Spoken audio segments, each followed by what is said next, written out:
जय हिंद दोस्तों। तो चलिए हम बिहार पुलिस का प्रैक्टिस सेट 4 लेकर के आए हैं। और जो लोग अभी नहीं देखें पिछले वाले वीडियो सभी देख लीजिए। 1 2 3 3 सेट हो गया है और हमें बारी बारी से सेट कर रहे हैं। तो आज का सेट होगा 16 महाजनपद और मगध साम्राज्य का उत्कर्ष।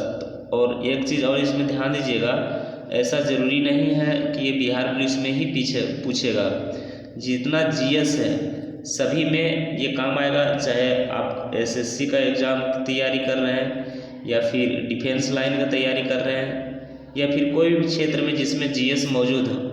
हर एक चैप्टर हर एक टॉपिक बाय टॉपिक कराया जाएगा। तो आप लोग जरूर इस चैनल से जुड़िए। चलिए हम क्वेश्चन की बात करते हैं डायरेक्ट।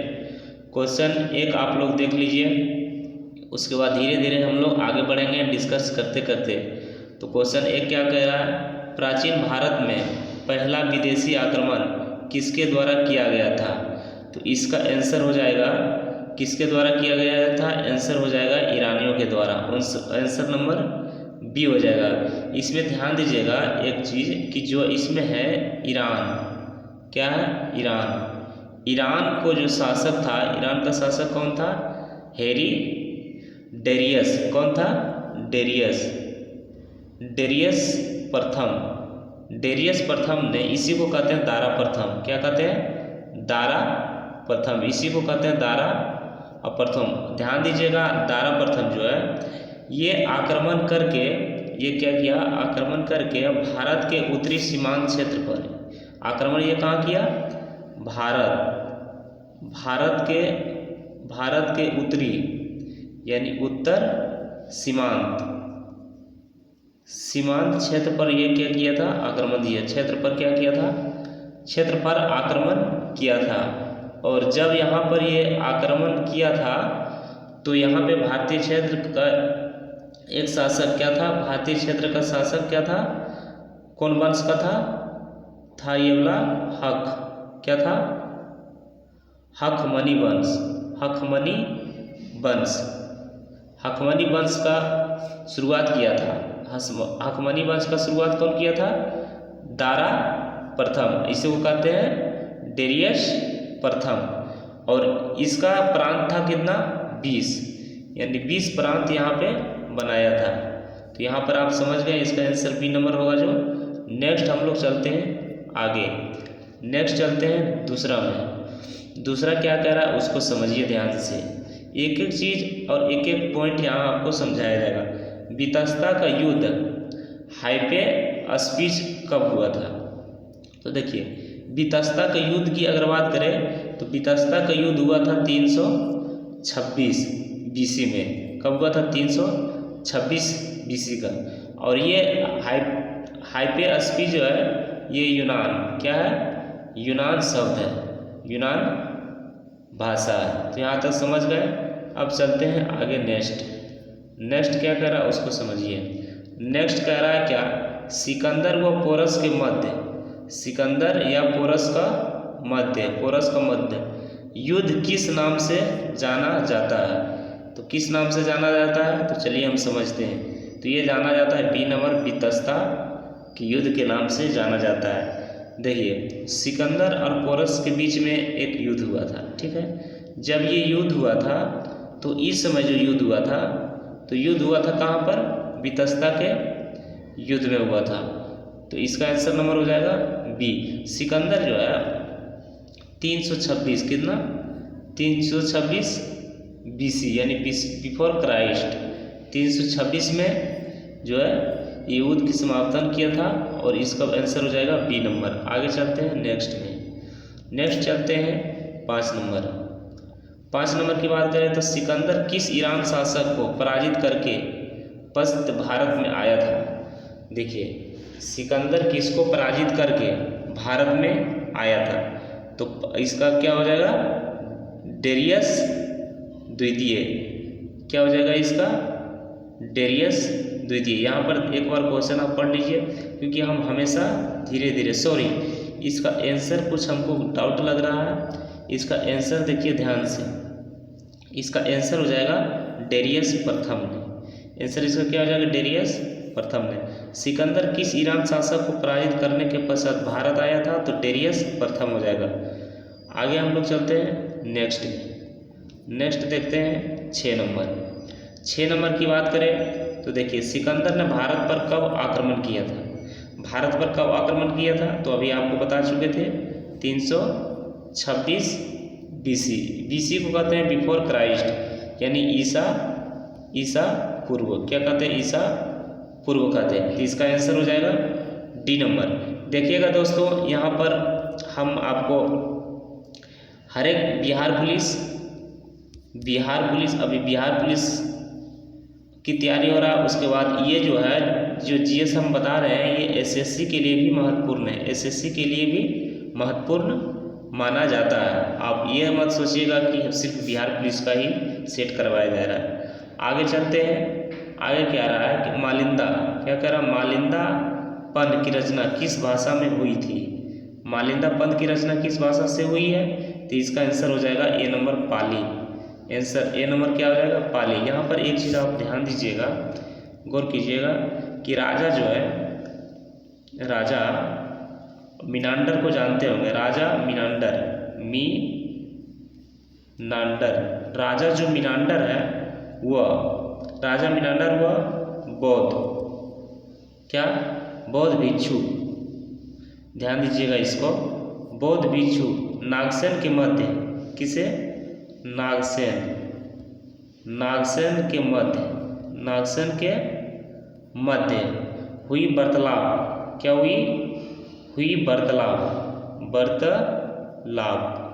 जो वार्तालाप हुई थी उसको संकलित करना है, इसको संकलित करता है। तो इसका आंसर हो जाएगा ए नंबर। आगे चलते हैं 8 नंबर देखिएगा क्या कह रहा है कि किस यूनानी इतिहासकार ने सिकंदर के आक्रमण के समय में मैसग दुर्ग का विस्तृत विवरण दिया था? तो इसका क्या हो जाएगा? इसका 8 नंबर का क्या हो जाएगा आंसर? आप लोग ध्यान दीजिएगा, कमेंट में देते आंसर चलिएगा। तो इसका हो जाएगा एरियन। क्या हो जाएगा? 8 नंबर का क्या हो जाएगा? एरियन। यहाँ पर समझ गए? चलते हैं हम। अब मेगा देखिए यहाँ पे कॉर्टियस और मेगास्थनीज। तो मेगास्थनीज जो है, ध्यान दीजिएगा, आप चंद्रगुप्त मौर्य को जानते होंगे।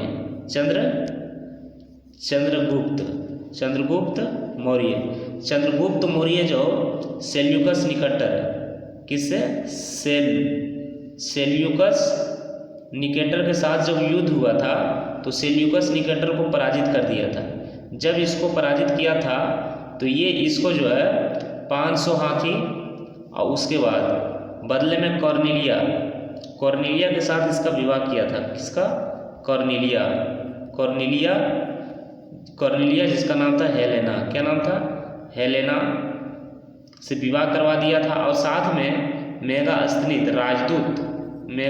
जो है राजदूत बन के इसके पास भेजा था। तो यहाँ तक समझ गए?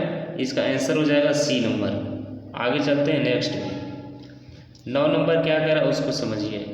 9 नंबर ध्यान दीजिएगा। 9 नंबर बोल रहा है उस वीर भारतीय राजा का नाम बताइए जिसका सिकंदर ने झेलम के तट पर पराजित किया था। यानी सिकंदर जब लड़ा था झेलम के तट पर लड़ा था, तो कौन सा ऐसा वीर भारतीय राजा था जो सिकंदर के झेलम के तट पर पराजित किया था? तो इसका आंसर हो जाएगा क्या? पुरुपोरस। बी नंबर इसका आंसर हो जाएगा। देखिए अब भी ये जो है ये तक्षशिला का था। कहाँ का था?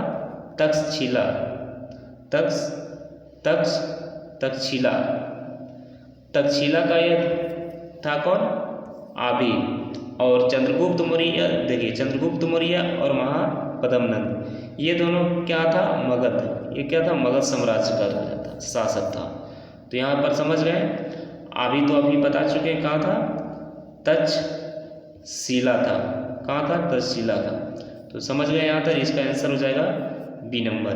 नेक्स्ट हम लोग चलते हैं आगे। इस वीडियो में अंत तक बने रहें ताकि आप लोग को हर एक तरह के टॉपिक का प्रश्न यहाँ पर दिया जा रहा है। देखिए 10 नंबर क्वेश्चन क्या कह रहा है? निम्नलिखित में से कौन सिकंदर के साथ भारत में नहीं आया था? क्या है? सिकंदर के साथ भारत में नहीं आया था। तो देखिए आंसर हो जाएगा इसका सी नंबर डायमेकस। क्या हो जाएगा? डायमेकस। डायमेकस जो है, देखिए डायमेकस जो है, डायमेकस सीरिया के राजा क्या था? सीरिया के राजा एथियोकस, क्या एनियोकस का दूत था। सीरिया का राजा, कहाँ का राजा? सीरिया, सीरिया का राजा था। सीरिया का राजा जो है क्या? सीरिया का राजा एनियोकस, एनियोकस का दूत था। क्या था? दूत था, जो बिंदुसार के दरबार में आया था। कहाँ आया था? बिंदुसार के दरबार में आया था। तो इसका आंसर नंबर आपको बता चुके हैं, सी नंबर हो जाएगा। नेक्स्ट हम लोग चलते हैं, नेक्स्ट आगे चलते हैं। आगे देखिए, आगे बोल रहा है कि अश्वक राज्य की स्त्री ने किस विरुद्ध के युद्ध में भाग लिया था। तो किस विरुद्ध के युद्ध में भाग लिया था? तो यूनानियों के विरुद्ध में भाग लिया था। किसका विरुद्ध में भाग लिया था? यूनानियों के विरुद्ध में भाग लिया था। यूनानियों की बात करें तो यहाँ के राजा क्या था? सिकंदर, सिकंदर। तो यहाँ तक समझ गए। आगे चलते हैं नेक्स्ट में 12 नंबर। 12 नंबर क्या कह रहा है कि सिकंदर की भारत में सफलता का निम्न कारण क्या थे। जो भारत में जो सिकंदर आया था, इसकी सफलता का मुख्य कारण क्या था? एक नंबर हम देखते हैं, उसकी सेना सर्वश्रेष्ठ, यानी उसकी सेना श्रेष्ठ प्रकार की थी। हाँ जी बिल्कुल था, ये नंबर सही है। दूसरा देखते हैं, उस देशद्रोही भारत शासकों के साथ मिला था। तो ये भी आंसर आपका सही हो जाएगा। तीसरा, भारत में तब तक कोई केंद्रीय सत्ता नहीं था। भारत में तब तक कोई केंद्रीय सत्ता नहीं था। जी बिल्कुल नहीं था। उसके बाद वह एक अच्छा प्रशासक था। हाँ ये था। उपयुक्त इसमें सभी हो जाएगा। देखिए यहाँ पे एक चीज़ और गौर कीजिए, आम्बी और संजय शिशुगुप्त, देखिए ये जो देशद्रोही आपको जो बोल रहा है, इसमें जो है देशद्रोही में ऐसे ऐसे शासक थे जो कि सब कुछ राज्य, देखिए आम्बी जो है, आम्बी, उसके बाद संजय, क्या है? संजय, और एक और था शिशुगुप्त। क्या था?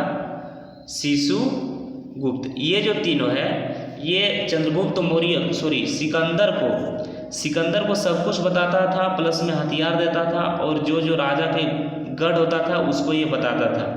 तो ये देशद्रोही के शासक के साथ भी मिला था। आगे हम चलते हैं next number, next 13 number.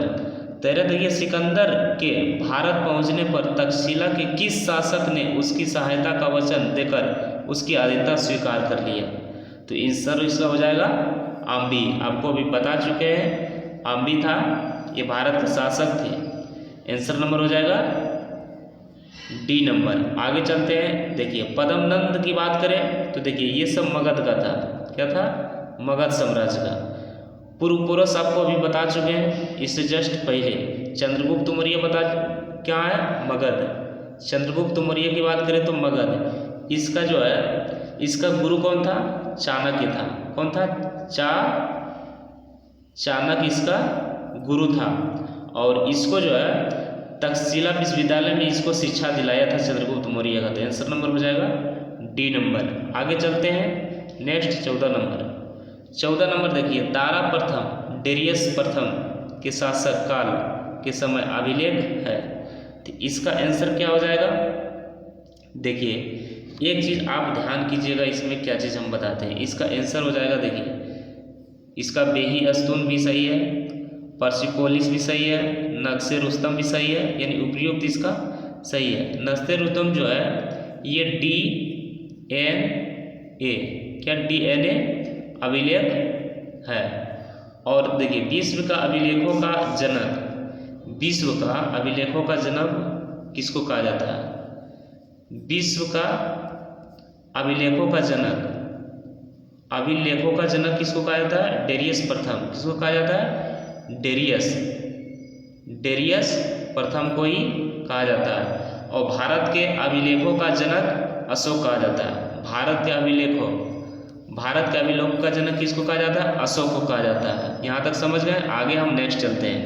Next 15 number में क्या कह रहा है? देखिए सिकंदर और पोरस के मध्य, यानी मध्य मतलब बीच, ठीक है, सिकंदर और पोरस के मध्य युद्ध किस नदी के तट पर हुआ था? तो किस नदी के तट पर हुआ था? जिसका आंसर हो जाएगा बी नंबर, झेलम नदी के तट पर हुआ था। ठीक है। और रावी नदी की बात करें तो ये सिंध प्रांत में पड़ता है, कहाँ, सिंध में। और सतलज नदी है, इसका सतलज नदी का उपनाम, सतलज नदी का है शतुद्री, क्या है, शतुद्री। इन्हें भी आप याद रखिएगा। सतलज यानी ये हो गया प्राचीनतम, ये हो गया आधुनिक नाम। आगे हम चलते हैं। गंगा ये है, गंगा बिहार में है, सबसे पवित्र नदी गंगा है, सबसे शुद्ध नदी गंगा। आगे हम चलते हैं नेक्स्ट में। नेक्स्ट 16 क्या कह रहा है, 16 देखिए, सिकंदर भारत में कितने माह तक रहा था। सिकंदर भारत में कितने माह तक रहा था, तो इसका आंसर राइट हो जाएगा 19 माह तक। कितने माह तक रहा, 19 माह तक। आगे चलते हैं नेक्स्ट में। नेक्स्ट 17 क्या कह रहा है, निम्नलिखित कथनों पर विचार कीजिए। आइए हम विचार करते हैं। नंबर 1, लगभग 2 वर्ष के अभियान के बाद सिकंदर महीने में 325 ईसा पूर्व में भारत छोड़ दिया था। जी बिल्कुल, एक सही है। दूसरा क्या है, सिकंदर चंद्रगुप्त मौर्य को पराजित हुआ था। नहीं, देखिए ये गलत है। सिकंदर जिस समय था तो उस समय जो है चंद्रगुप्त मौर्य जो है वो शिक्षा ले रहा था। चंद्रगुप्त मौर्य जो है शिक्षा ले रहा था कहाँ, तक्षशिला में ले रहा था, जिसका गुरु कौन था, चाणक्य। कौन था, चाणक्य था। इसका गुरु कौन था, चाणक्य था। और जिस समय चंद्रगुप्त मौर्य जो है आया उस समय सिकंदर पहले से उसका राजा बन चुका हुआ होता है। तो आगे चलते हैं नेक्स्ट में। यहाँ तक समझ गए। इसका आंसर आपका हो जाएगा क्या, ए सही परंतु आर गलत। आंसर नंबर सी हो जाएगा। नेक्स्ट हम चलते हैं आगे देखिए क्या कह रहा है, निम्नलिखित में से किस सिकंदर महान के समकालीन मगध का राजा कौन था। देखिए निम्नलिखित में से सिकंदर महान के समकालीन मगध का राजा कौन था। तो उस समय मगध का राजा कौन था, उस समय मगध का राजा था धनानंद। कौन था, धनानंद। देखिए धनानंद जो है, धनानंद पद्मनंद को हराकर ही धनानंद अपना राज्य बसाया था या अपना शासक शुरू किया था। चंद्रगुप्त मौर्य ये मगध था और धनानंद भी मगध का ही क्षेत्र का शासक था और महापद्मनंद भी वहीं का था। तो आंसर नंबर इसका हो जाएगा डी नंबर। आगे चलते हैं हम 19 नंबर। 19 नंबर क्या कह रहा है कि भारत के किसी प्रदेश पर अधिकार करने वाला पहला फारसी शासक कौन था। क्या था, पहला फारसी शासक कौन था। तो फारसी शासक डेरियस प्रथम था। इसका आंसर क्या हो जाएगा, डेरियस प्रथम हो जाएगा। यहाँ तक आपको कोई प्रकार का दिक्कत हुआ होगा जो जरूर कमेंट में बताइएगा। इसका आंसर हो जाएगा सी नंबर। और फारसी हम किसको कहते हैं, तो फारसी कहते हैं ईरानी को। किसको कहते हैं, फारसी ईरानी। तो यहाँ तक समझ गए। आगे चलते हैं, लास्ट क्वेश्चन आप लोग देख लीजिए। भारत के सर्वप्रथम आकृति युक्त सिक्कों का प्रचलन किसके लिए बनाया गया है। किसके लिए बनाया, 20 नंबर क्वेश्चन देखिए किसके लिए बनाया गया है। तो 20 नंबर क्वेश्चन जो है बता दीजिए आप सभी लोग। तो इसका आंसर हो जाएगा डी नंबर, हिंद यवनों के लिए। किसके लिए बनाया गया, हिंद यवनों के लिए। तो आई होप आप लोग यहाँ तक समझ गए। प्रैक्टिस सेट ये था 4। अब आप लोग के साथ फिर 5 लेकर के आएंगे और ये बिहार पुलिस का इम्पोर्टेंट क्वेश्चन है। बिहार पुलिस का प्रैक्टिस से इम्पोर्टेंट क्वेश्चन है। और बिहार पुलिस के साथ साथ एसएससी के लिए जो सीजीएल, सीएचएसएल और एमटीएस की तैयारी कर रहे हैं, एक बार जरूर ये मॉक लगाइए ताकि आप लोग को पता चल जाए कि हम कहाँ तक अच्छे से पढ़ाई कर चुके हैं। फिर आप लोग के साथ मिलते हैं नेक्स्ट वीडियो में। तब तक के लिए सभी को जय हिंद।